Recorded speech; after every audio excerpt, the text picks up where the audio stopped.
suara dari masing-masing buah koran. Perkenalkan, saya Heskia Martinus. Heskia. Ya, Heskia. Eskiel Martinus.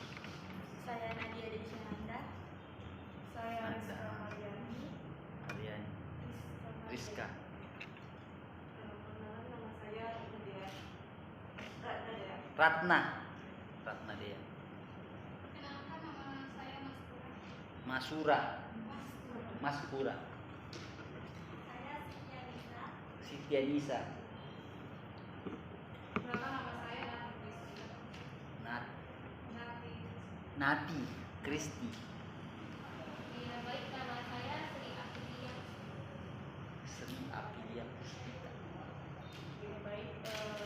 Sebelum kita lanjut ke pertanyaan, kami mohon izin untuk mengambil video dan beberapa gambar sebagai pembuktian untuk mata kuliah. Nanti jangan ambil meja ini yang berapa. Ya, langsung pertanyaan yang pertama akan ditanyakan oleh saudari Ratna. Jadi di sini saya ingin tanya tentang di dalam hak pilih kan ada dua hak pilih, aktif dan pasif.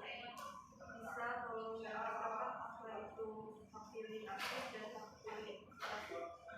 Ya. Jadi di pemilih itu tidak mengenal begitu ya. Jadi hak pilih itu adalah mereka-mereka yang sudah memenuhi syarat untuk menjadi pemilih. Ya kalau dia datang ke TPS berarti dia aktif. Kalau dia ini berarti dia pasif. Pasif itu kan maksudnya apa ya saya? Itu tidak ada dalam istilah KPU itu. Kalau golput itu kan berarti dia bukan pasif sebenarnya. Memang dia golput, beda. Pasif itu kan dia tidak tahu dia bergerak sama tidak bergerak. Nah, tidak ada istilah itu ya. Kalau di KPU itu tidak ada istilah pemilih. Kalau golput itu ya tidak datang ke TPS. Nah, pemilih itu kategorinya bukan persoalan aktif atau pasif. Kita itu biasanya memetakan pemilih itu berdasarkan kelompok-kelompoknya untuk mempermudah sosialisasi. Nah, makanya tadi itu ada pemilih disabilitas, ada pemilih perempuan, ada pemilih pemuda, ada pemilih pemula, ada pemilih macam-macam. Dan pemilih pemula ini sebagai saya senang kalau ada yang tanya masalah pemilih itu, karena pemilih itu penting sekali bagi kita. Ya, pemilih pemilih pemula dan pemilih muda sama apa enggak? Apa bedanya? Betul. Jadi biar kalian tidak muda, biar umur 50 tahun.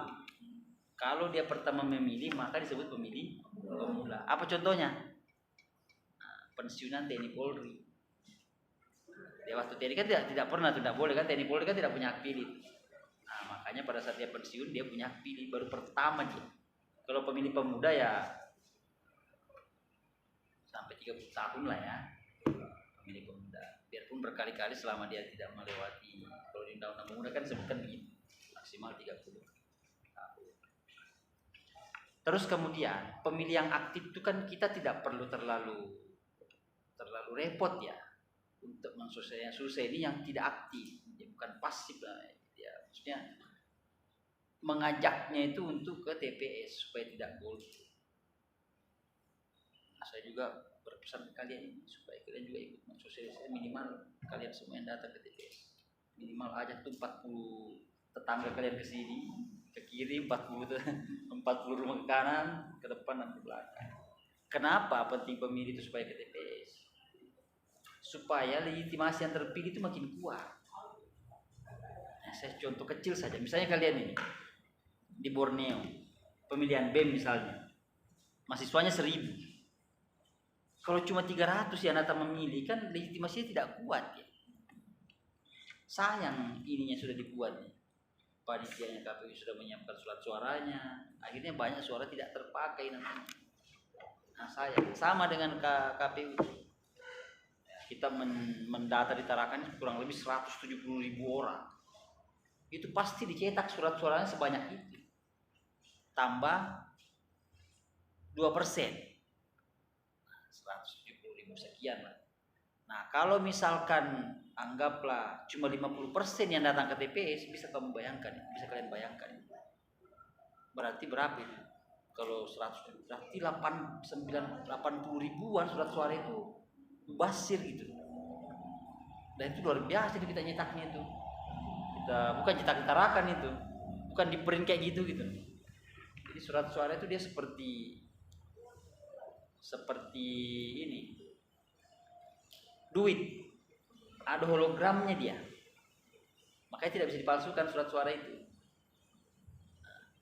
Makanya sayang ini kalau kita sudah siapkan terus kemudian tidak dapat. Makanya kita sosialisasikan, kita datangi satu-satu, door to door kita sosialisasi. Makanya dibagi klaster-klaster ini tadi. Ya bahkan dulu itu kita membentuk namanya relawan demokrasi, tugasnya untuk mensosialisasikan. Mungkin itu kali ya maksudnya pemilih pasif itu kali ya, yang dia tidak datang mencari informasi, tapi kita yang mendatanginya untuk memberikan informasi. Ya tapi masih kalau istilahnya begitu, ya mayoritas lah itu pasif pemilih. Nah, cuma kan kita tidak tahu, bisa saja dia tidak ke KPU karena mensosialisasikannya ini kan tidak dalam bentuk manual sekarang, tapi banyak melalui media sosial, media HP. Mungkin dia tidak kita lihat ya, tapi ternyata dia buka-buka Facebooknya KPU, Instagramnya KPU, ya kan? Oh ternyata ini pertemuan. Nah kira-kira begitu kan. Di pentegaran pemilih yang aktif itu kan ya kita tidak terlalu repot ya, tapi kalau yang pasif itu saya maknanya pasif begitu ya, atau ada pemaknaan pasif itu gimana maksudnya Mbak? Siapa itu? Ratni. Dari mana dapat istilah itu pemilih aktif dan pasif?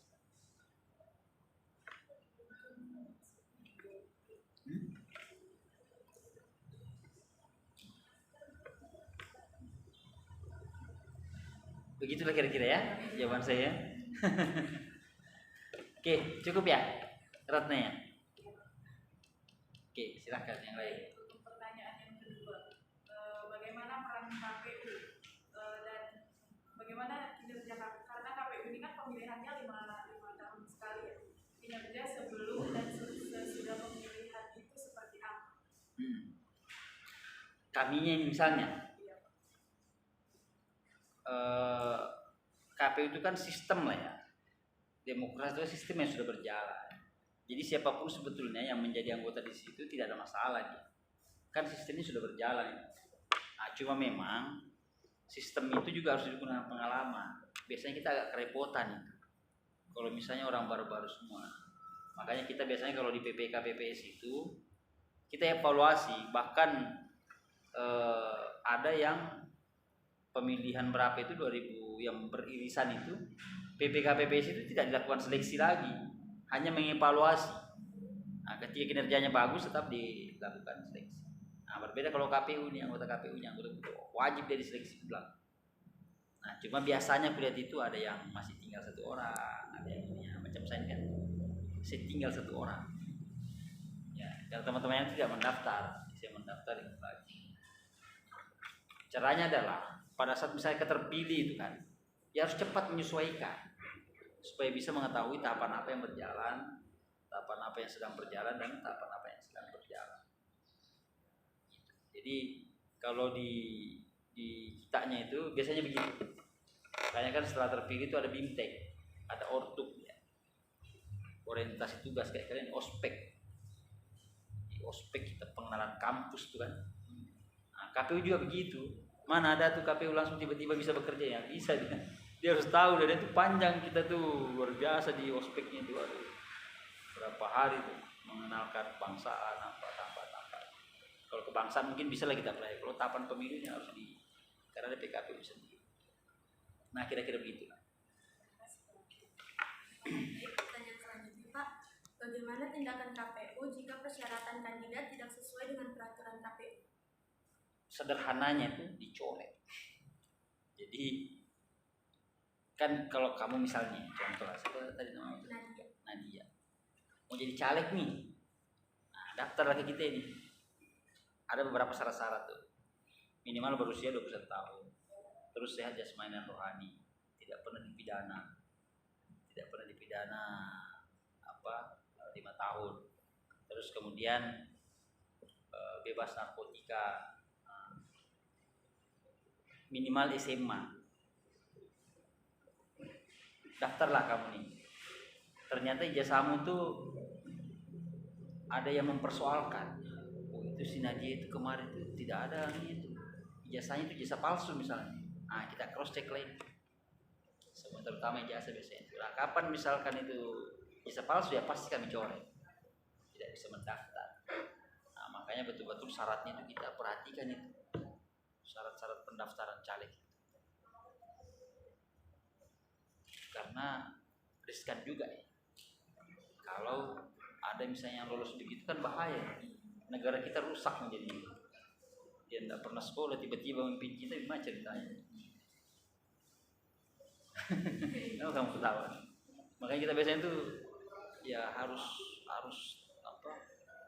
bersih betul itu, harus sempurna betul proses. Makanya kita biasa mengundang mereka-mereka yang pakar itu untuk melihat ijazah ini asli atau tidak. Nah, meskipun misalnya tidak ada laporan masyarakat nih mempertanyakan, pasti kami datangi sekolahnya. Kami kemarin banyak sekali kami datangi sekolah itu. Sampai saya kemana-mana datang ke sekolahnya. Betul kayak ini atas nama, oh iya ini masih ada gurunya di sini. Jadi kalau tidak mau saya ya pasti kita tidak. Itu ketat ya kalau pemeriksaan itu. Kalau 21 tahun itu kan ya kita lihatnya dari KTP ya, kan keluarga KTP dari store kan. Jadi kalau kelahirannya tahun 2000 belum 3 tahun. Kalau kelahirannya tahun 2025 berarti belum kan begitu kan? Nah, gitulah kira-kira. Pasti kita teruskan.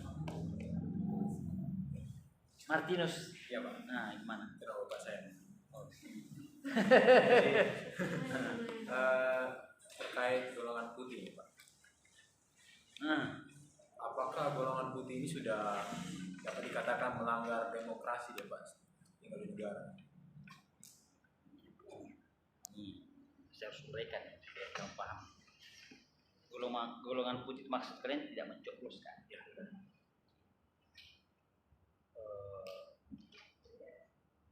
Ada beberapa persoalan kenapa orang tidak memilih. Golput ada berapa? Ada golput teknis, ada golput yang memang tidak mau tahu. Beda tuh. Golput teknis dengan golput ideologis lah istilahnya. Golput teknis itu gini dia tidak ke TPS karena dia tidak tahu kalau ada pemilihan. Kalau yang golput ideologis itu dia tahu, cuma memang dia tidak mau dengan bahasa begini. Untuk apa saya mencoba yang terpilih itu saja. Siapapun terpilih itu ya saya ini begini-begini aja. Itu ada yang bahaya begitu. Dia tidak mungkin lah ratusan orang di dalam baik itu. Nah, cuma persoalannya kita pernah nggak masyarakat itu mengetahui lebih dalam tentang visi dan misi daripada calon-calonnya ini. Nah, menurut saya bukan kejahatan juga ya. Tapi intinya itu golput itu ya tidak peduli dengan negara, tidak peduli dengan bangsa, karena tidak peduli dengan pemimpinnya. Dulu ada tetangga saya, dia begitulah bahasanya. Tersenyum sekali saya. Waktu juga ini pemilihan ini, saya tetap begini aja. Nah, dia aja yang nanya. Nah, tapi beberapa bulan setelah itu dulu kan sering mati lampu, sering mati air kan. Nah, dia yang pertama terlihat tuh. Seharusnya itu mahasiswa di demo bilang kenapa? Padahal dia ini tidak peduli dengan ini gitu. Kira-kira bagaimana coba kalian mau melihat orang itu? Kalian yang menilai sendiri tak lagi. Dia tidak peduli dengan padahal semua kebijakan itu kebijakan pemerintah, kebijakan legislatif, eksekutif. Nah, kapan kita memilih orang-orang yang tidak beres di situ, maka kebijakan juga tidak beres. Nah, ini tidak ikut memilih, tapi dia minta jalannya rusak. Oh, itu jalan ke anu itu, waduh, berubah-ubah itu harusnya ini pemerintah. Kan aneh itu orang ini. Dia tidak ikut memilih pemimpinnya, tapi mengkritik pemimpinnya. Kira-kira orang kita bagaimana kita cak orang itu? Nah, kalian yang menerjemahkannya. saya orang ini tidak peduli ya. Kalau mau baik itu harusnya pemilihan ini harus baik. Pemilihan apapun, ketua BEM, ketua kelas itu harus baik dia pemilihan. Karena kapan pemilihan itu salah, itu luar biasa efeknya. Kalau ketua kelas palingnya setahun aja, semester apa ya. Tapi kalau pemilihan presiden, DPR kan 5 tahun. Kita beliau mencobosnya itu tidak ada 5 menit tidak cobos. Berarti efeknya itu luar biasa, dia bisa bertahun-tahun. Makanya kalian ini kan pemilih saya jangan golput. Saya mengistilahkan kalian ini pemilih yang masih belum terkontaminasi dengan pemikiran politik yang belum, masih suci kalian pemikiran ini. Makanya saya kalau tahun depan itu kalian tidak manfaatkan pikiran jernih kalian untuk memilih. Karena kapan tidak kalian memilih nanti tahun depan ini? Karena memilihnya 5 tahun lagi tuh. Nah, tidak ini sudah kalian, tidak original sudah, tidak pemilih pemula sudah namanya. Jadi mungkin otak kalian selama 5 tahun itu sudah ada dimasuki pikiran-pikiran apa istilahnya, ya sudah mengerti manipulasi, sudah mengerti. Kalau sekarang kan masih labil lah istilahnya. Dan saya tuh mengkategorikan kayak ini orang baik semua dalam ada teorinya itu. Kalau orang baik yang memilih, yang terpilih adalah orang baik itu. Tapi kalau orang baik yang tidak ke TPS, berarti orang yang tidak baik yang ke TPS, maka yang dipilih adalah orang yang tidak. Nah, besar harapan kami sebagai KPU ini, kalau perlu kalian yang mencatatkan itu untuk ke TPS tahun depan, ajak dan memilih berdasarkan visi dan misinya. Itu yang banyak kurang. Nah, kita memilih berdasarkan agama, berdasarkan suku, itu tidak masalah, tidak dilarang. Cuma visi misi jelas nggak? Jangan sampai visinya, saya akan membangun jembatan dari Tarakan ke Sulawesi misalnya. Bagus apa enggak? Ya bagus, cuma tidak masuk akal. Jadi visi dan misi itu selain dia bagus harus masuk akal. Nah, jadi kalian kalau sudah dengar kampanye, apalagi mahasiswa ini kan, masuk akal. Saya akan membebaskan misalkan uang semester, bagus apa enggak? Nah, itu luar biasa itu. Pokoknya semua yang punya potensi diberikan fasilitas sampai keluar negeri misalnya, bagus apa enggak? Itu salah satu visi dan misi. Nah ini enggak, orang ke TPS itu karena dia dapat sesuatu, habisnya dia nanti kamu traktir apa gitu ya, aduh rusak gitu ya. Jadi jangan dong, dan kalian memilih jadi pemilih rasional, pemilih yang betul memilih itu. Memang kita pilih itu dia kita tahu kita bisa, kalau dia terpilih dia bisa berbuat. Makanya itu kan, ya kalau saya sini kadang-kadang kan saya memilih juga. Ya saya berdoa itu sebelum memilih. Ya Tuhan, mudah-mudahan yang saya pilih orang yang benar bisa memajukan bangsa dan negara. Jangan karena parsial saya bisa orang Sulawesi, pokoknya yang saya mau apakah dia mau hancur, dia mau apa, itu kan merusak kita punya. Yang sayang negara kita ini terlalu besar untuk kemudian dipimpin oleh orang-orang yang tidak baik. Dan itu juga setelah terpilih begitu, itu sudah harus dihargai sudah. Jangan tidak move on ya. Misalnya kalian bagian BEM kan, yang kalian calonkan itu kalah. Itu siang itu, kurang dia tuh. Berarti kita tidak move on, tidak dewasa dalam. Elkias siapa? Elskiel ya.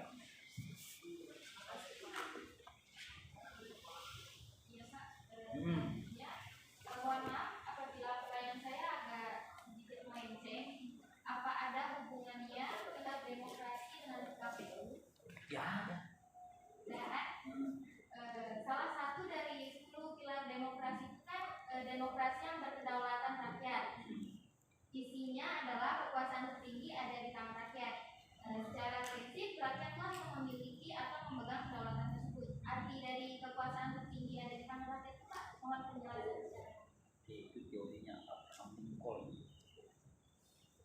rakyat itu rakyat. Negara demokrasi pasti pakai teori. Jadi di dunia ini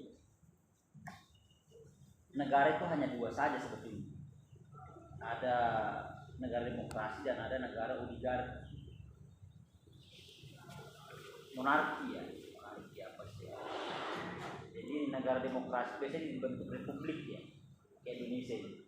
Jadi pemilihannya dipilih lagi. Sedangkan negara oligarki itu, negara monarki itu, pemimpin berikutnya itu ditentukan oleh raja. Nanti saya rajanya kan, nah, saya sudah mati nih, mau mati sudah, nah, saya turunkan ke keturunan saya. Nah, kita Indonesia tidak begitu, kita demokrasi, negara republik, makanya pemilihannya one man one vote, satu orang satu pilihan. Jadi dari rakyat itu rakyat. Negara yang menentukan pemimpinnya bukan satu orang. Nah, macam kalian berapa kepala 16 orang, kalian punya hak semua. Dan negara demokrasi itu sama semua suaranya. Mau profesor kalian kah, mau doktor kah, mau baru semester 1 kah, hanya satu suara. Yang adalah profesor ya, dia belum mencoba sehitung 10 nggak begitu ya.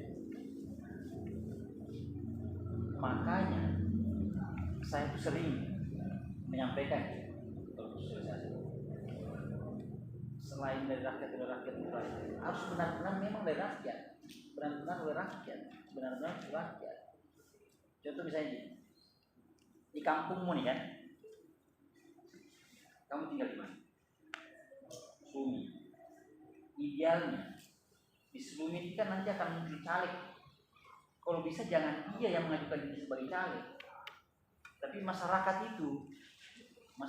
ini dia melihat ini ada orang baik di sini. Nah, masyarakat yang berembuk untuk memilih caleg yang pemimpinnya, itu namanya dari rakyat.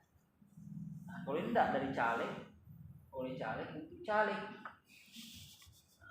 Karena mentang-mentang ada duit, banyak duit, dia tidak dikenal orang. Buatlah bagi banyak-banyak. Makanya kita tanya-tanya siapa orang ini, ya kan? Foto apa lagi?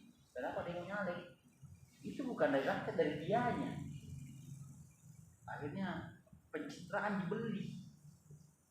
Sekarang kan banyak orang beli pencitraan. Tahu pencitraan kan? Apa itu? Supaya dikenal baik. Wah, itu lebih mahal lagi. Kalau supaya dikenal aja biasanya tidak terlalu mahal. Tapi kalau supaya dikenal baik, nah itu kan luar biasa itu. Nah, tapi kalau masyarakatnya tadi selumit itu, wah ada siang di situ, bapaknya siang, bapaknya bagus, nah berkumpul kalian di situ. Kalau perlu kalian kumpulkan uang. Nah ini Pak uang buat spanduk, nah pasang di sini. Kami yang bantu pasangkan. Itu namanya ya. Itu tidak masalah begitu. Ini kan enggak. Malah kadang-kadang jengkel begitu namanya, apa dia mau nyalikin orang. Ini aja tetangga pun tak beres misalnya. Itu pasti ada itu, cuma kita nggak berani kelihatan. Nah, itulah yang dimaksud dengan kedaulatan rakyat. Jadi harus betul-betul suara rakyat. Nah, begitu juga kalau dia terpilih, dianya ini mewakili rakyatnya, bukan mewakili dirinya. Misalnya sudah terpilih, ya ada visi-visinya kan. Saya mau bangun mall di Selumit misalnya, ya harus laksanakan aspirasi. Atau enggak misalkan dia mau sesuatu nih, dia tanya lagi masyarakatnya. Nah, saya kan bapak pilih kemarin, bapak ibu yang pilih saya. Apa yang bapak mau gitu? Nah, rapat sama masyarakat ini, sampaikan ke dia, itu bukan keinginannya gitu. Itulah makna daripada kedaulatan rakyat ini. Dari rakyat, oleh rakyat, untuk rakyat juga. Makanya itu saya senang kalau dia mau DPR. DPR itu kan kantornya rakyat, bukan kantornya anggota DPR. Karena kita yang pilih mereka kan. Makanya kalau ada tutup apa itu pagar itu apa, saya tidak suka saya lihat. Anggota DPR tidak mendatangi orang. Yang salah itu kalau ada yang menimpa apa kan. Saya suka demo. Saya kalau demo itu adrenalin saya lagi memuncak. barang teriak-teriak. Wajar kan, nggak usah jadi DPR kalau nggak mau diteriaki kan. Bagus di rumah jadi pedagang, padahal sudah bagus-bagus jadi pedagang orang kaya. Tapi kalau terpancing misalnya dengan wah harus saya jadi, akhirnya apa? Tidak bisa ngapa-ngapain.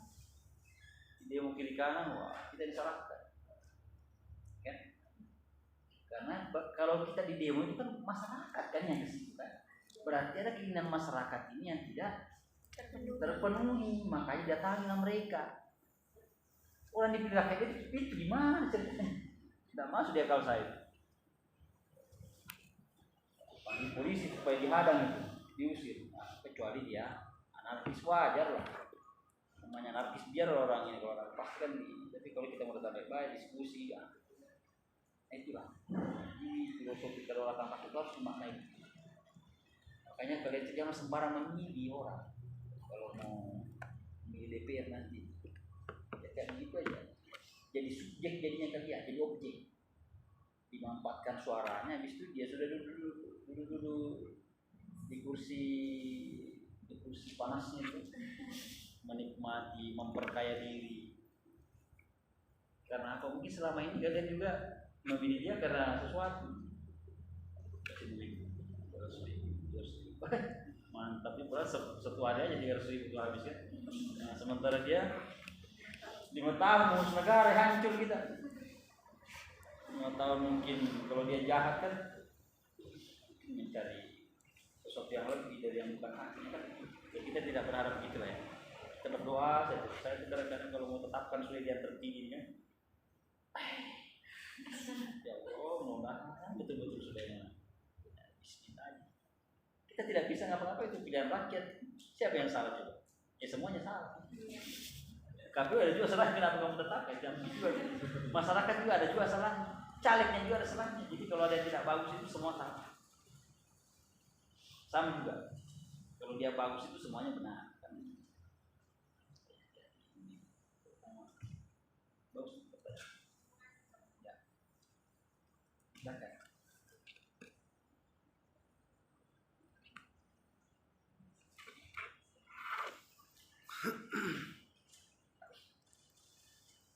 Masih ada? Oh, dia tidak melihat.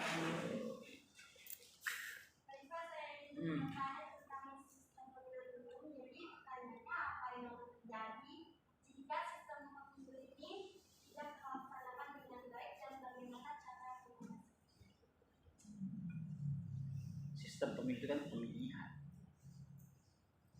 Jadi kalau dia tidak terlaksana dengan baik, ya potensinya adalah ya negara kita itu kacau. Negara kita pasti tidak stabil. Misalnya begini, tapi selama ini kita bersyukur lah ya, kita itu kan negara yang baru berdemokrasi di 98. Saya bercerita sedikit lah. Dulu ketua KPU RI almarhum itu, dia ke Amerika ini. Ini ada makna yang saya kira penting. Dia ke Amerika tuh, waktu pemilihannya Hillary Clinton berasal sama Obama. Di Amerika itu kan, setelah terpilih begitu ya, yang kalah ini dia langsung mengucapkan selamat kepada yang menang. Padahal belum diumumkan KPU-nya ini. Masih di TV-TV ini nah. Masih ada quick count itu kan. Belum diumumkan, sudah ada quick count-nya. Yang kalah ini dia sudah langsung mengucapkan selamat. Selamat, dia telepon. Saya mau datang ke ini. Saya mau datang ke siapa nih? Yang kalah ini saya mau datang ke Bapak ini. Jangan katanya. Saya harus mendatangi. Nah, itu saking ini biasanya demokrasinya orang ini. Nah, bertanyalah ketua KPU ini, terus senator-senatornya itu, kok bisa begitu di Amerika ini? Yang kali itu langsung mengalah, kenapa? Itu katanya dibangun selama 3 abad. 3 abad itu berapa? 300 tahun kita itu belajar berdemokrasi baru bisa. Nah, kita kan baru-baru. Makanya kita itu kadang-kadang siap kalah tapi tidak siap menang kan. Coba lah. Kalau sudah selesai pemilu pasti ada menentukan. Nah, karena itu dia kalau sistemnya belum matang atau mungkin ada sistem tidak berjalan. Intinya itu sistem kita di Indonesia itu kan one man one vote atau one man one vote. Artinya satu orang satu pemilihan. Terhitung jumlahnya sebetulnya. Misalkan 100.000 orang ke TPS. Nah terus kemudian yang direkap itu 150.000 kan salah ya. Berarti kan ada suara-suara dari mana suaranya. Nah, itu pasti terjadi kekacauan. Pasti orang tidak terima. Apalagi sekarang ini mata itu di mana-mana.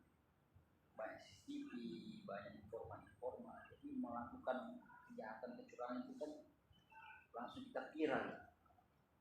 Langsung kita diserbu netizen. Nah, itu kan pernah muncul KPU curang. Karena kita tuh ya puncaknya masalah itu di KPU kalau dalam proses ini. Karena kepentingan sih. Yang saya salah satu lembaga yang paling berat bebannya itu ya KPU. Karena ada pertarungan kekuasaan sih. Pertarungan untuk mendapatkan kekuasaan. Kapan itu sistemnya tidak berjalan dengan baik, kami tidak bisa mengendalikannya dengan baik, ya udah. Atur. Tapi selama ini kan berjalan saja. Pada saat kampanye saya itu biasanya agak setelah itu saya tarakan ya. Makanya saya itu sering ketemu sama pejabat-pejabat atau tidak, saya mengucapkan terima kasih.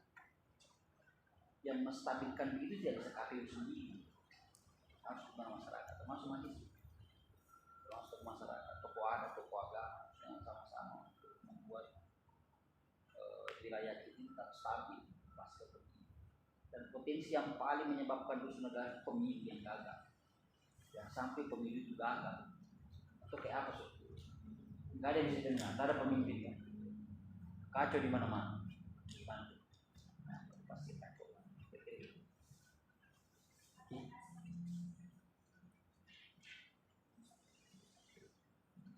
Jadi pertanyaan saya, apakah ada kendala atau permasalahan yang sering terjadi ketika sedang melakukan pemilihan umum dan bagaimana cara mengatasinya? Selalu ada masalah dan pasti banyak masalah. Cuma bersaudarakan semua kita bisa kendalikan. Contoh misalkan ya kita ada menemui kemarin kayak tadi yang saya sampaikan sama itu pada saat verifikasi jasa itu ada yang melaporkan, ada malahan yang sudah terpilih ternyata dilaporkan karena ternyata jasanya palsu tapi belum ditetapkan. Itu kan masalah. Terus kemudian pada saat proses pemutaran data pemilih, pemutaran data pemilih kan masalahnya itu ada namanya tapi tidak ada orangnya. Itu kan masalah juga. Apa yang terakhir kan tidak ada transi. Ada namanya terakhir itu orangnya tidak ada, tidak ketampak kan kemana? Atau mungkin dia transi di sini buat KTP, kembali lagi dia ke daerahnya misalnya dia mau datang. Itu masalahnya. Termasuk ya pada saat hari itu ada masalah juga biasanya. Misalkan surat suaranya kurang, itu pernah terjadi. Kan maksimal 500 nih kan, ternyata kurang dia, banyak orang sudah antri itu kurang dia suara. Nah itu masalah itu. Nah caranya mengantisipasi biasanya digeser itu boleh, geser suara TPS yang di sebelah-sebelahnya. Nah kalau yang tadi itu ya kita tidak tetapkan tadi itu, terusnya begitu. Nah kalau pemutaran data pemilih tetap dicatat aja, karena sekarang kan data itu tidak boleh dihapus, meskipun tidak boleh tetap ada. Supaya nanti seperti dia datang, ya dia tetap akan menggunakan hasil. Nah kira-kira begitu. Masalah logistik tidak ada masalah di sini. Biasanya itu yang daerah-daerah nukan itu, daerah kan logistik itu kan harus diantar dia, harus diurus sampai ada usaha kayak Krayan itu kan, ada orang Krayan ya. Itu logistik itu tidak dibawa pakai mobil di sini. Surat suara itu dicharterkan pesawat. Harganya berapa? Charter itu jauh lebih mahal daripada ini. Kalau kita logisnya hampir tidak terlalu ini. Pulau Sado aja, Pulau Sado kan. Jadi kita nanti terakhir 10 menit sampai. Tapi secara umum Tarakan ini tidak ada persoalan yang tidak bisa dijadikan solusi. Secara geografis kita tidak ada yang terlalu jauh. Gampang mengendalikan penyelenggara pemilu. Nah, kira-kira itu.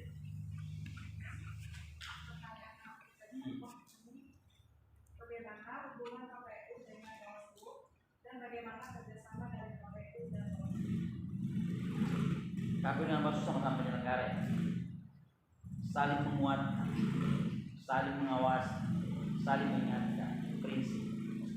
Dan biasanya kami dengan Bawaslu itu selalu berkoordinasi, baik secara formal maupun tidak formal. Ada persoalan misalnya dia melapor ya. Ya udah Bawaslu tidak kasih tahu ini dia melapor. Atau aja biasanya Bawaslu begitu. Ada yang melapor ke situ, nah dia sampaikan kita ini ada masalah. Tapi kalau saya Bawaslu Tarakan ini luar biasa menurut saya. Pencegahannya sangat kuat. Jadi ada apa-apa itu cepat kita dikoordinasikan. Ini ada masalah ini. Jadi belum terjadi ini sudah kita carikan solusi.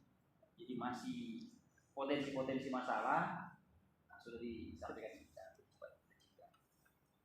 Dan memang harus dibangun bukan? Karena dulu tuh ada istilah begini, Tom and Jerry, tahu Tom and Jerry?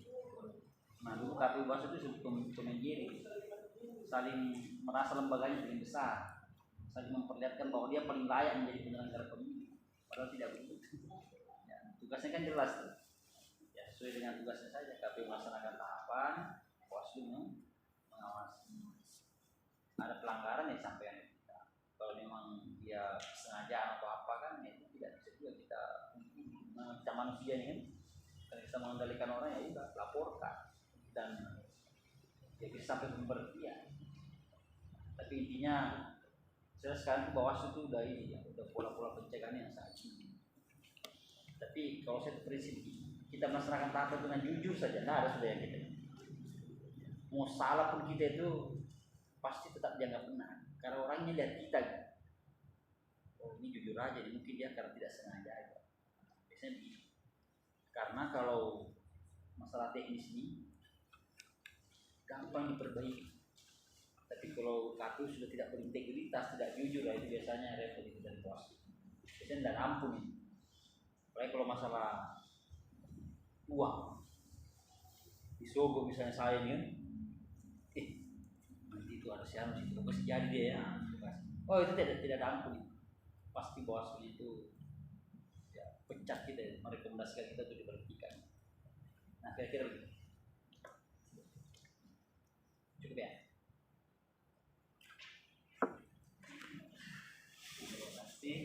Bapak sudah tanya jawab. Ini banyak sekali ilmu yang kami dapatkan dari sisi wawancara kali ini. Dan apabila ada pertanyaan-pertanyaan kami yang kurang berkenan, sekali lagi kami ucapkan terima kasih dan saya bertemu lagi. Ya, saya juga berterima kasih lagi ya. Berterima kasih juga ya. Saya juga minta maaf ya kalau ada hal yang tidak pas. Saya tidak mengumpulkan minum jadi tidak maaf. Mayoritas puasa.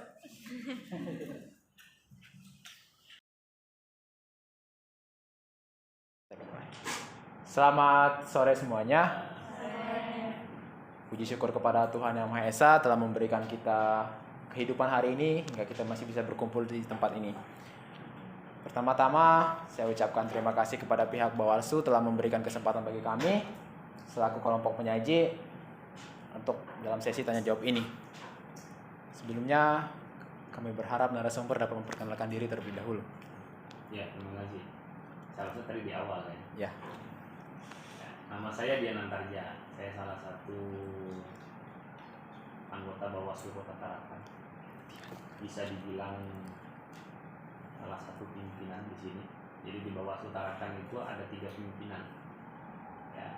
Nah, dalam 3 pimpinan itu kita pleno untuk menunjuk 1 ketua. Jadi kalau teman-teman mengajukan surat ke Bawaslu, bahasanya ketua, bukan kepala.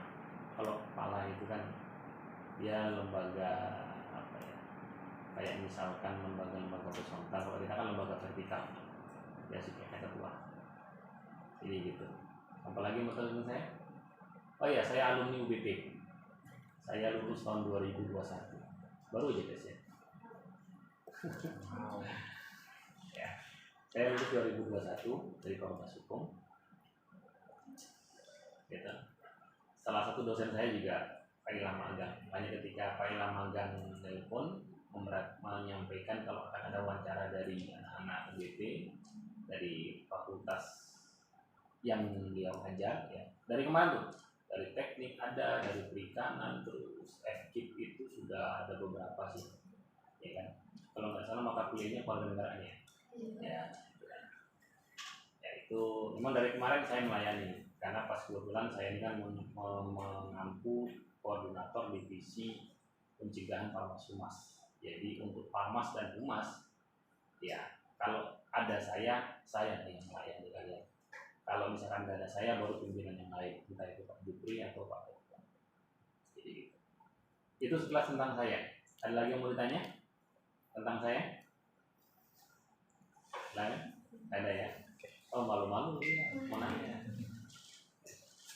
Yalah, itu ya teman-teman yang jelas ya. Ya kurang fair kalau saya yang perkenalan tapi saya nggak kenal sama teman-teman ini. Seharusnya kan ada perkenalan ini dari masing-masing ini. 1, 2, 3, 4, 5, 6 berarti 12, 13 ya.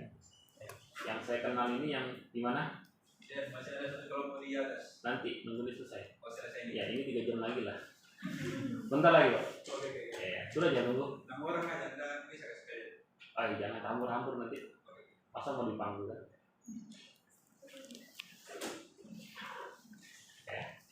Ya nanti anu lah penutupannya kali ya. Ya. Nah, kalau udah selesai semua nanti saya minta saya mau kenal juga kan. Teman-teman udah kenal sama saya kan. Kalau saya nggak kenal dia kan kayaknya bilang orang tuh tak kenal sama kata saya. Bukan berarti minta disayangi ya. Oke silakan dari kelompok selanjutnya. Karena antri ini sampai buka ini. Baik, langsung saja kepada kelompok penyaji untuk menyampaikan pertanyaannya. Waktu dan tempat dipersilahkan.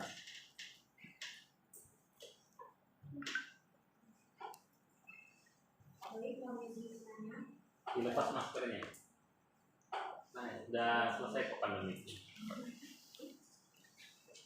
Nah, kan kelihatan.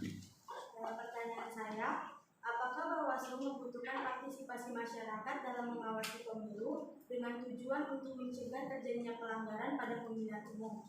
Dan jika membutuhkan, bagaimana upaya Bawaslu untuk mendorong partisipasi masyarakat?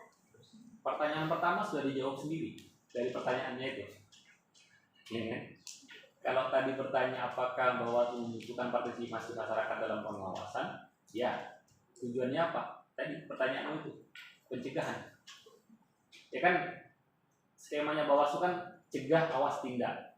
Pencegahan itu dilakukan sebagai upaya sebelum terjadinya pelanggaran. Makanya pencegahan dulu. Tapi kalau sudah pelanggaran, nah pelanggaran ini didapat dari hasil pengawasan. Nah ketika ada pelanggaran maka dilakukan upaya penindakan. 10 menit lagi Jom. Nah ketika sudah ada apa ya, kalau pertanyaannya apakah butuh partisipasi masyarakat, butuh banget. Karena kita ini kalau dalam undang-undang itu kan cuma 3 orang saja. Nah 3 orang dipilih tanda tangan presiden, ya. Kita bentuk staf di bawah, kita melakukan rekrutmen bahkan sampai tingkat kelurahan, dan itu bukan pekerjaan gampang. Nanti kemudian bagaimana bentuk partisipasi masyarakatnya yang dilakukan oleh Bawaslu, ya. Kita melakukan sosialisasi, kita melakukan edukasi, bahkan kita melakukan pengkaderan. Salah satu bentuk pengkaderannya Bawaslu adalah melalui sekolah kader pengawasan partisipatif. Jadi alumni SKPP itu otomatis sudah menjadi kadernya Bawaslu. Karena kita gembleng selama kurang lebih 4-5 hari. Ya, 4-5 hari itu tidak boleh pulang. Jadi ikuti kegiatannya Bawaslu. Tapi jangan khawatir, kegiatannya di Swissbel, dapat kamar, ya kan, 1 orang 1 bed, tidak 1 kamar 5 orang. Jadi 1 kamar itu 2 orang.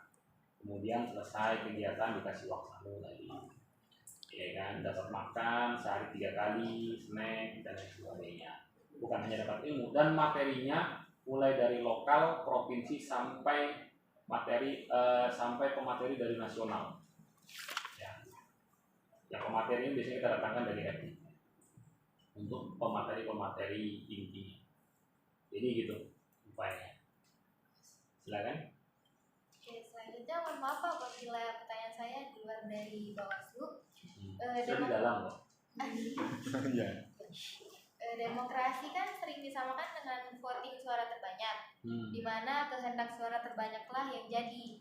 Sedangkan di dalam demokrasi konstitusional tidak selalu suara terbanyaklah yang harus diikuti. Maka apakah ada kondisi atau situasi di mana suara terbanyak tidak harus selalu diikuti? Mohon penjelasan. Pemilu kali ini pakai sistem demokrasi apa? Saya tanya. Suara terbanyak. Nah, jadi kalau bertanya harus paham dulu. Karena apa yang disampaikan itu pernah terjadi. Itu namanya sistem proporsional tertutup. Nah, yang kita gunakan saat ini dari 2019 sampai sekarang itu sistem proporsional terbuka. Itu harus paham. Sistem pemilunya dulu kita harus paham. Ini Indonesia ini menggunakan sistem pemilu apa? Ya, apakah dia menggunakan parlementer atau presidensial? Itu teman-teman harus paham dulu. Karena kalau tidak paham itu, teman-teman akan kebingungan memahami jawaban saya. Nah, untuk saat ini Indonesia itu menggunakan sistem proporsional terbuka. Sistem proporsional terbuka itu memilih berdasarkan suara terbanyak. Jadi partai politik yang nantinya akan jadi pemenang pemilu adalah partai politik yang mendapatkan suara terbanyak. Terus yang kedua, anggota dewannya adalah anggota dewan yang calegnya itu mendapat suara terbanyak. Kalau dalam sistem proporsional tertutup, maka itu ibaratnya kayak milik kucing dalam karung. Paham ya? Jadi yang ditampakkan dalam surat suaranya itu cuman logo partainya saja. Ya, calon legislatifnya itu tidak tampak. Nah, yang dipilih itu hanya nomor urut 1 dan 2. Gitu. Nah, itu. Jadi kalau kembali ke pertanyaan tadi itu justru pertanyaannya tidak proporsional untuk sistem demokrasi yang saat ini. Itu lebih tepatnya sistem demokrasi proporsional tertutup, sementara kita sudah proporsional terbuka. Artinya yang ditanyakan oleh siapa namamu tadi? Sri Aprilis. Oh, Sri. Nah, yang ditanyakan oleh Sri tadi itu tidak terjadi untuk sistem demokrasi saat ini. Gitu. Jadi siapapun yang dapat suara terbanyak maka dia yang duduk. Makanya money politiknya kan nyasarnya masyarakat bawah. Tapi kalau proporsional tertutup, money politiknya bukan datang dari rumah ke rumah. Kemana? Ketua partai.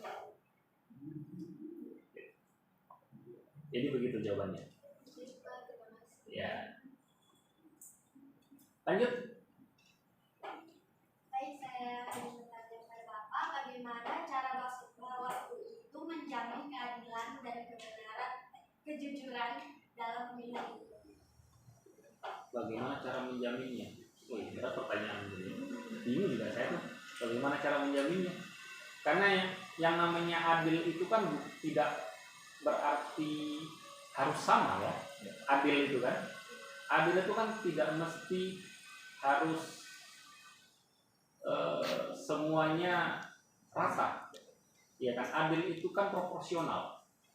Nah, jadi tugas Bawaslu adalah memastikan hak-hak peserta pemilu itu didapat secara proporsional. Secara proporsional. Jadi bukan berdasarkan, mentang-mentang dia orang yang paling banyak, maka di dapilnya Tarakan Tengah semuanya punya dia, gitu kan? Tidak juga. Tapi secara proporsional. Yang tentu saja sudah diatur oleh undang-undang. Terus kalau memastikan atau menjamin kejujuran agak sulit. Sedangkan di Limonya sulit untuk diukur kejujurannya. Iya kan? Sekarang siapa yang bisa mengukur dalamnya hati seorang? Sementara kalau kita bicara pemilu, kita bicara pencoblosan itu di bilik suara itu cuma ada dia dan Tuhan aja yang tahu. Ya kan? Nah, jadi itu kembali kepada personal masing-masing. Gitu. Karena saya berprinsip ketika orang itu berani jujur dengan diri sendiri, maka dia akan berjujur kepada orang lain. Jadi ya sebenarnya. Oke, lanjut. Pertanyaan dari saya, apabila terjadi pelanggaran kode etik di lingkungan KPU, apakah semuanya itu dilimpahkan ke Bawaslu? Kalau dia hasil pengawasan, kita proses dulu. Nanti baru kemudian kalau dia itu dari komisioner KPU, maka akan diteruskan ke DKPP, Dewan Kehormatan Penyelenggara Pemilu. Jadi Bawaslu mengawasi KPU. Nah, ketika pelanggaran yang terjadi di tingkatan kota, maka yang menangani adalah DKPP. Oke, lanjut. Tadi tinggal 2 lagi. Silakan. Jadi pertanyaan saya, apakah pernah ada suatu permasalahan yang sangat di luar dugaan selama Bapak bekerja sebagai Bawaslu? Di luar dugaan apa ya? Contohnya apa di luar dugaan itu? Bingung saya. Di luar dugaan. Ya salah satunya mungkin menghadapi kalian kali ya. Itu di luar dugaan dan di luar tupoksi dan kewenangan saya nih. Nggak ada itu dalam Undang-Undang 7 menerima wawancara anak itu sudah ada. Itu kan di luar dugaan. Jadi harus dirinci dulu seperti apa tuh. Kalau di luar dari tugas dan kewenangan, ya ini salah satunya di luar dugaan. Gitu kan. Jadi harus dikonkretkan dulu. Kalau sepanjang ini ya nggak ada sih. Ya, kita menganggap segala sesuatu itu masih proporsional saja. Termasuk wawancara kalian ini kan di luar dari tupoksi kami. Tadi karena kita udah kerjasama dengan UBT, ini sebagai bentuk implementasi dan tindak lanjut daripada MOU dengan UBT ya kita tidak lanjut. Oke, lanjut. Pertanyaan terakhir. Apa yang sekiranya Bapak lakukan untuk kemajuan Bawaslu? Melaksanakan tugas, kewajiban, dan kewenangan dengan sebaik-baiknya. Itu jawaban saya. Oke, cukup ya? Terima kasih atas pertanyaan yang telah diberikan oleh kelompok penyaji. Ya. Dan itu saja dari kelompok penyaji. Apabila ada kesalahan kata dari kelompok penyaji mohon dimaafkan, dan tidak lupa kami mengucapkan terima kasih juga kepada Ketua Bawaslu pada kesempatan kali ini. Saya bukan ketua. Jadi ketua. Saya bukan ketua. Saya cuma pimpinan aja. Jadi 3 pimpinan, ketuanya namanya Pak Muhammad Zulfaudi Hasbi. Oh ya, kepada pimpinan Bawaslu saya mohon maaf atas kesalahan saya. Dan itu saja. Apabila ada kesalahan kata lagi mohon maaf. Tanpa mengurangi rasa hormat saya, diskusi ini saya tutup. Terima kasih. Ya, sama-sama. Selamat pagi semuanya. Pertama-tama saya ucapkan terima kasih banyak kepada Ibu Haji Megawati yang telah menerima kami sebagai responden pada kesempatan kali ini. Terima kasih juga Ibu telah menjadi narasumber untuk pemenuhan tugas mata kuliah kami pada hari ini. Untuk mengefisienkan waktu, kami dari tim Fakultas Keguruan dan Ilmu Pendidikan jurusan Pendidikan Guru Sekolah Dasar akan wawancara Ibu terkait demokrasi bangsa. Untuk kelompok penyaji bisa dipersilakan untuk memberikan pertanyaan.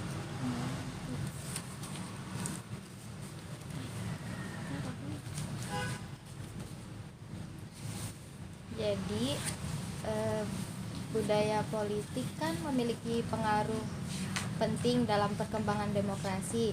Apakah benar tanpa adanya budaya politik demokrasi tidak bisa berjalan dengan semestinya? Budaya politik tanpa adanya apa tadi? Ada nomor 2. Oh, kau langsung. Budaya politik memiliki pengaruh penting dalam perkembangan demokrasi. Apakah benar tanpa adanya budaya politik demokrasi tidak bisa berjalan dengan semestinya?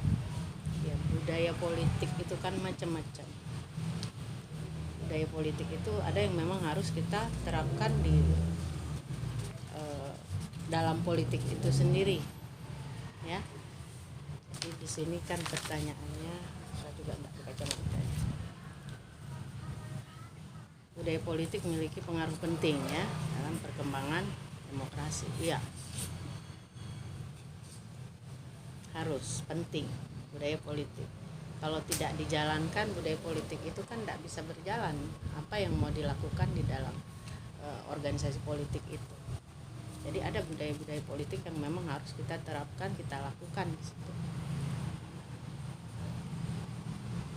Ya, harus. Tidak bisa jalan dengan semestinya. Ya iya, harus memang. Karena setiap organisasi apapun dia, masyarakat, wanita, pemuda, di situ semua ada budaya organisasi itu masing-masing, begitu juga dengan politik. Untuk menjalankan kan ada budaya. Budaya itu kan kebiasaan apa yang kita laksanakan di situ, ya apa yang kita lakukan, ya harus sebatas itu yang memang yang baik untuk memajukan politik itu sendiri. Budaya itu kan macam-macam. Budaya itu kan kebiasaan. Nah, kalau kita biasanya yang baik-baik kan ya harus kita terapkan. Kalau kebiasaan yang buruk ya janganlah. Jadi lihat budaya apa dia. Dan oke.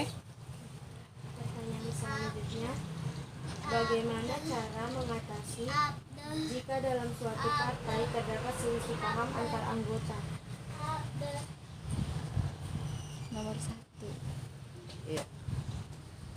Selisih paham antar anggota di partai itu, yang disebut berpolitik itu kan partai itu tadi ya, itu wadahnya ya. Nah memang sering, itu bukan tidak mungkin, selalu ada perselisihan. Nah kita punya undang-undang partai, biasa ya beda partai mungkin beda undang-undangnya, jadi penyelesaiannya yaitu di dalam partai itu sendiri. Ada, kita kan punya petinggi partai. Kalau misal masalah itu terjadinya di tingkat daerah, nanti penyelesaiannya ya kalau sekarang di lingkup daerah itu dulu. Nah, kecuali itu tidak bisa diselesaikan di lingkup daerah, itu baru kita ke provinsi, kemudian nanti ke tingkat pusat kalau masalahnya tidak bisa diselesaikan. Begitu. Jadi setiap partai politik itu punya undang-undang untuk menyelesaikan semua masalah di dalam organisasi itu kita mengikuti undang-undang yang ada. Pertanyaan saya, bagaimana tanggapan Ibu dan apa yang harus Ibu lakukan sebagai tokoh politik apabila demokrasi tidak berjalan sesuai dengan nilai-nilai Pancasila? Ini jika demokrasi berjalan tidak sesuai dengan nilai-nilai Pancasila, di sini kita punya setiap organisasi itu, nah, karena ini ditanyakan masalah politik, di situ kita bisa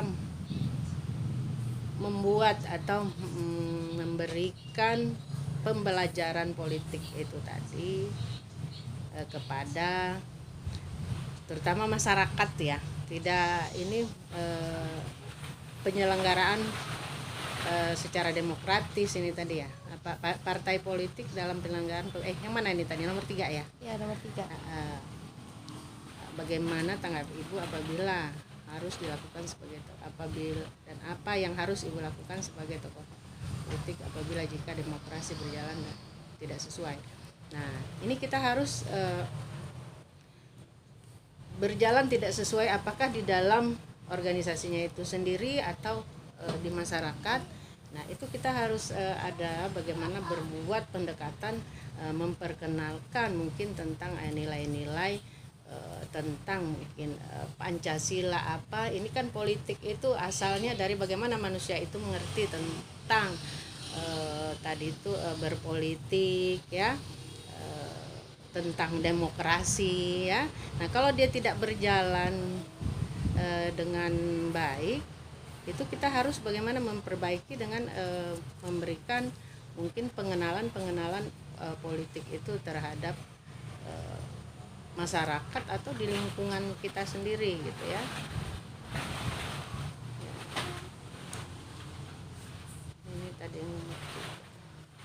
Ya itu, jika dia tidak berjalan dengan baik ya kita harus melakukan bagaimana pemahaman politik itu terhadap anggotanya sendiri atau terhadap masyarakat,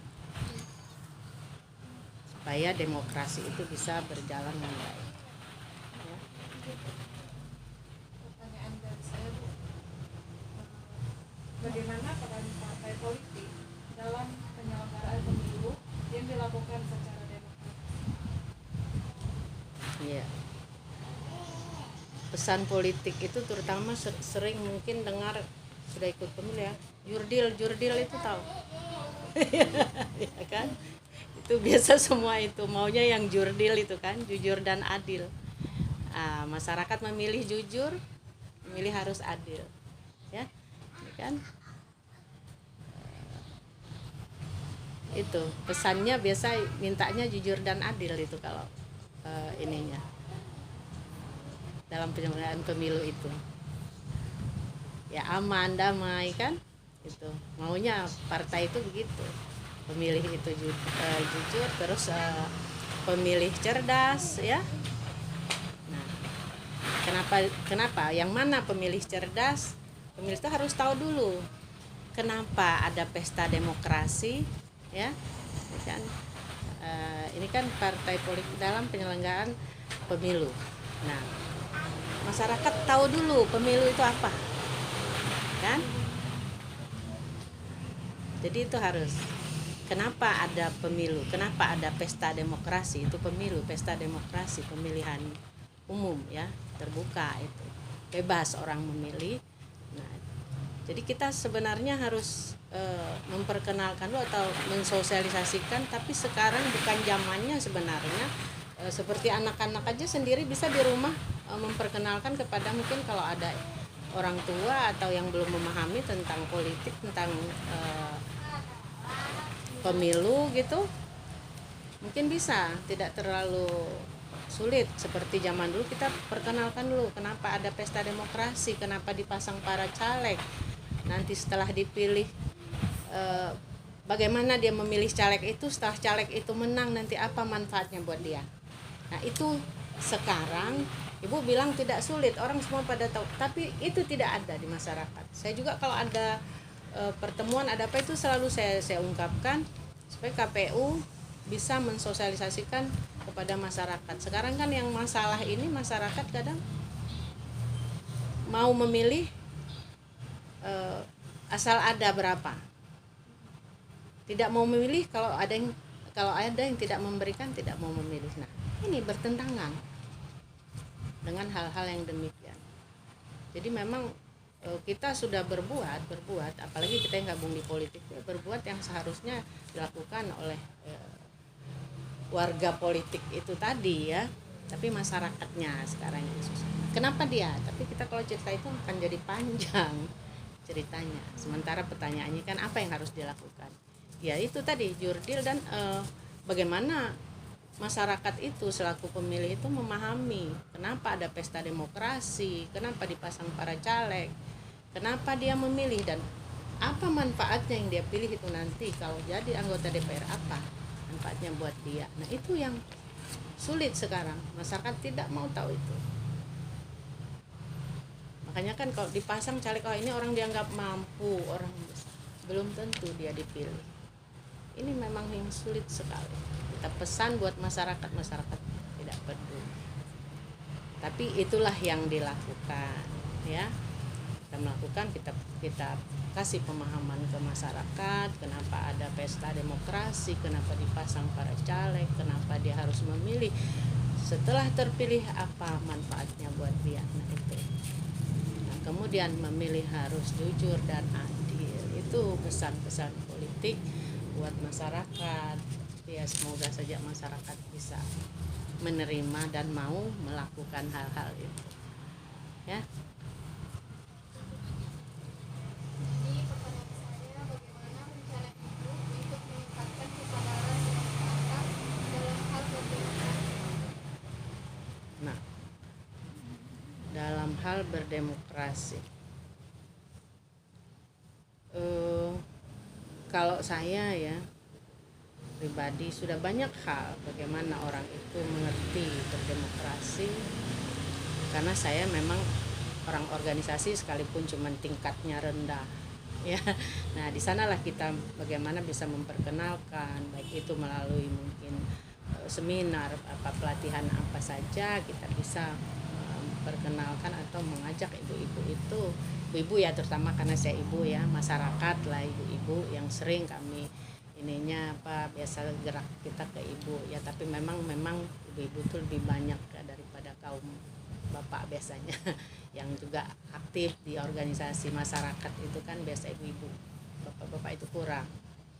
Nah jadi itu kita biasa sering lewat organisasi itu kita mungkin dengan lintas sektor yang terkait, nah, itu kita melaksanakan pendidikan politik atau bagaimana berdemokrasi. Nah baru bangun.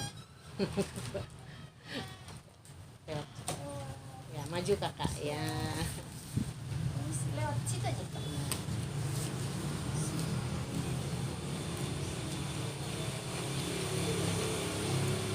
Jadi itu mungkin ini kan untuk meningkatkan kesadaran masyarakat dalam hal demokrasi, kita harus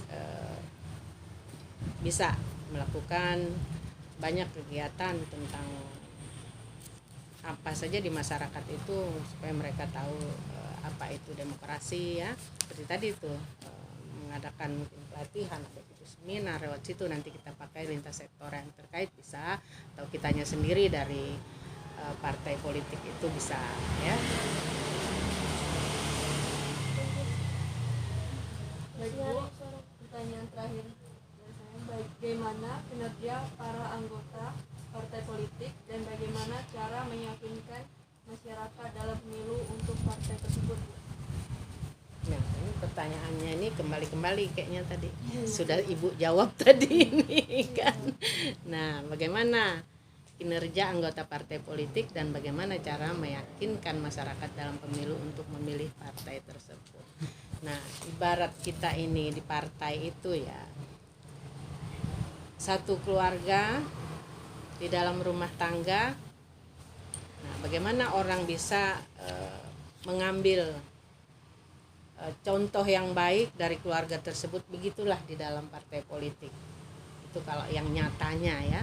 Nah di partai ini mungkin partai itu kan cuman lambang yang orang lihat di situ pelakunya, manusianya ya.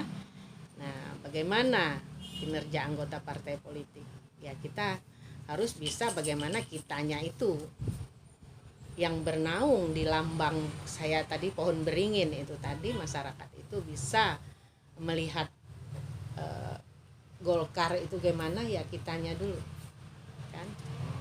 Nah itu tadi ibarat itu rumah tangga, pohon beringin itu tadi mungkin itu dia satu rumah dan keluarga di situ. Nah bagaimana masyarakat ya bisa yakin, yaitu tadi kita bagaimana kita perbaiki di dalam partai kita itu, terus kitanya ya itu. Jadi Golkar itu disebut karena dia ada pohon beringin itu dia lambang saja. Tapi bagaimana masyarakat mau tertarik dengan partainya dia, itu kan yang membawa dia di dunia politik itu tadi partai. Orangnya dulu harus baik kan di dalam situ. Nah apapun itu yang dimunculkan kebaikan ya untuk menarik perhatian masyarakat, itu harus, itu kerjanya ya, kerjanya itu pengurus partainya, kader-kadernya yang gabung di situ, ya itu kebaikan dulu yang ditebarkan ya supaya masyarakat tuh bisa yakin. Nah, ini nanti kalau dia jadi wakil saya, katanya rakyat itu kan wakil rakyat ya, anggota DPR itu ya, politik itu ke sana arahnya ya. Banyak hal juga tidak pun jadi anggota DPR, banyak hal lain juga yang dijalankan oleh partai politik itu memang harus bagaimana pribadinya dulu, orangnya, partainya itu. Nah, diperbaiki, harus berbuat baik, banyak-banyak berbuat baik, memberi contoh yang baik kepada masyarakat supaya masyarakat itu bisa yakin bahwa partai ini baik. Tidak mungkin partai itu baik kalau orang yang di dalamnya, yang mengurusnya tidak baik kan. Nah, jadi itu. Lagi ada satu lagi nih. Tokoh politik wajib memiliki kesadaran pada bangsa dan negara. Pertanyaan siapa ini? Belum tadi. Saya. Oh, tadi bilangnya terakhir. Oke. Apakah seorang tokoh politik atau tokoh masyarakat wajib punya kesadaran berbangsa dan bernegara?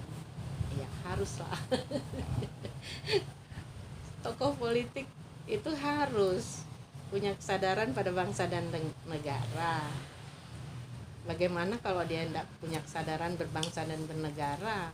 Jadi tokoh politik nanti politik apa yang mau dibawa ya? Jadi harus sadar berbangsa, bagaimana bangsa Indonesia itu, bagaimana negara Indonesia itu bisa maju dan berkembang ya. Ya tokoh politiknya harus memiliki kesadaran itu ya. Memang harus ini bukan belajar, harus paham dulu tentang itu. Kalau ada tokoh politik yang tidak memiliki kesadaran, akan bukan tokoh politik itu. bukan saja tokoh itu kan sudah memang sangat menguasai, sangat mengetahui ya. Nah, tidak harus bergabung di dunia politik kalau tidak sadar tentang bagaimana bangsa, bagaimana negara ya. Kita bawa kemana negara kita ini, bangsa kita kan. Nah itu jadi harus sadar dengan bagaimana dia memajukan bangsa dan negara ya. Di sini ditanyakan wajib ya, memiliki kesadaran. Harus bukan lagi wajib, harus dia sadar dan malah harus melakukan ya. Oke.